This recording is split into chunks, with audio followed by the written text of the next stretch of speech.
सागर जिले के उपनगरीय मकरोनिया से एक दर्दनाक मामला सामने आया है, जहां वार्ड क्रमांक 9 निवासी युवक अनिल रोहित ने कथित तौर पर सूदखोरों से परेशान होकर आत्महत्या कर ली। इस घटना ने क्षेत्र में सनसनी फैला दी है और अवैध सूदखोरी की समस्या को एक बार फिर उजागर कर दिया है। मृतक के परिजनों का आरोप है कि अनिल का पर्सनल लेन देन मकरोनिया के एक प्रतिष्ठित राजनीतिक परिवार से जुड़े व्यक्ति राकेश गुप्ता से था, जो स्थानीय नेता मिश्री चंद गुप्ता के साले बताए जा रहे हैं। अनिल ने उनसे 50,000 रुपए का कर्ज लिया था, लेकिन ब्याज के तौर पर अब तक करीब 3 लाख रुपए चुका चुका था। इसके बावजूद राकेश गुप्ता द्वारा उस पर 5 लाख रुपए और चुकाने का दबाव बनाया जा रहा था। परिजनों ने यह भी बताया कि अनिल लंबे समय से मानसिक तनाव में था।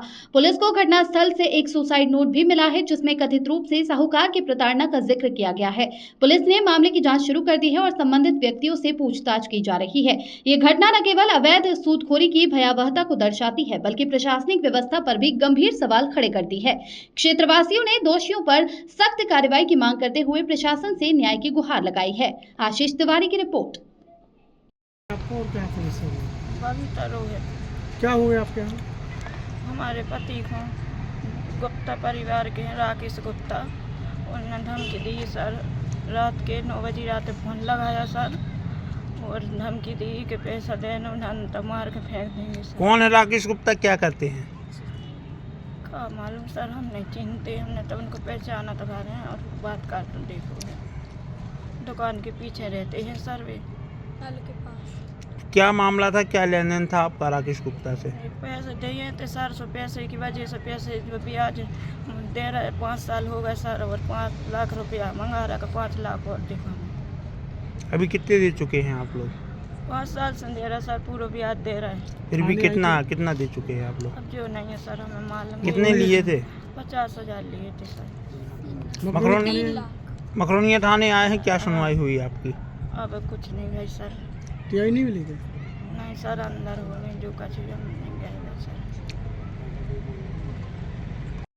क्यों आज आप लोग यहाँ मकरोनिया थाने आए थे? क्योंकि मेरे भाई ने 13 तारीख की वो सुसाइड कर ली थी, जिसका मतलब आज हमको सुसाइड नोट मिला है। तो हम लोग परिवार वैसे ही गमगीन थे, तो आज हम लोग सीधा थाना लेके आए हैं और थाना प्रभारी महोदय जी को हम लोगों ने उसको सपोर्ट किया है और FIR तो पहले से दर्ज थी और उसके बयान वगैरह भी आज दिए हैं। किस प्रकार का सुसाइड नोट, क्या जिक्र है उसमें?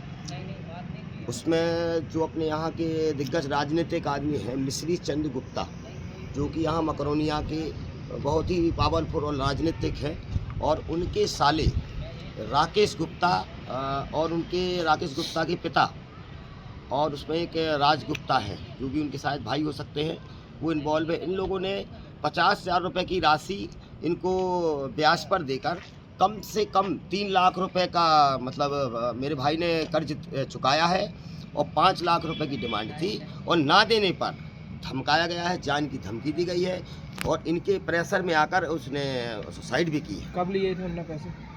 इसको कम से कम 1.5-2 साल के समथिंग हो गया है। मतलब 2 साल के अंदर 50,000 का 3 लाख दे चुके जी, और 5 लाख की डिमांड थी उनकी। 5 और मांग रहे हैं जी। तो पहले भी कभी शिकायत की थी कि आपके भाई ने? देखिए, हम लोगों की बातचीत हुई है, शायद मेरा मोबाइल क्या हो गया था, मेरा मोबाइल गुम गया, नहीं तो मैं रिकॉर्डिंग भी आप लोगों को दिखाता। मेरी बात हुई है कई बार, और शायद मैं कोशिश करूंगा कि मेरे पास उसके भी प्रूफ मिले तो मैं आपको वो दूंगा। इनसे बातचीत हुई है तो मैंने बोला कि आप 15%, 20% का ब्याज कैसे ले सकते हैं। जब आपने पैसे लिए थे तो ब्याज की क्या बात हुई थी आपकी? ब्याज की मेरी बात हुई थी 5% की, पर अगर मान लीजिए 1-2 महीने नहीं दे पाया तो उनने पर 15% कर दिया, और 15% ब्याज ना देने पर उनने इकट्ठी जो रकम बना ली धीरे धीरे, उसके लिए उनने इतना प्रेशर डाला है कि उतना पैसा कोई दिन का 1,000 रुपये दिन कोई माई का लाल इस दुनिया में। अभी मकरोनिया थाने आए थे और टीआई ने क्या बोला और आप सुसाइड नोट लेकर आए थे?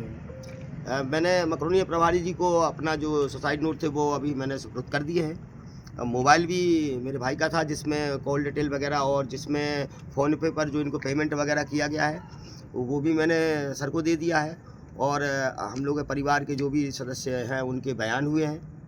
आप बता रहे हैं हमें जान का खतरा है, किससे जान को खतरा है? जी देखिए, अभी उनके परिवार के लोग हैं, और अभी क्या अपन ने FIR दर्ज कराई, उनका सुसाइड नोट मिला है, तो भाई छोटे लोग तो हैं नहीं, यहाँ के राजनीतिक के लोग हैं, तो हमें लगता है कि हमारी जान को खतरा है। राजनीति से कैसे संबंधित है वो, कौन सी पार्टी से? भाई राजनीति को पहले बीजेपी में थे, लेकिन अब उससे उनका है कोई लेना देना, ये अपन को पार्टी से कोई मतलब नहीं है, पर उनका वर्चस्व तो है यहाँ पे। एक पूर्व में मामला हुआ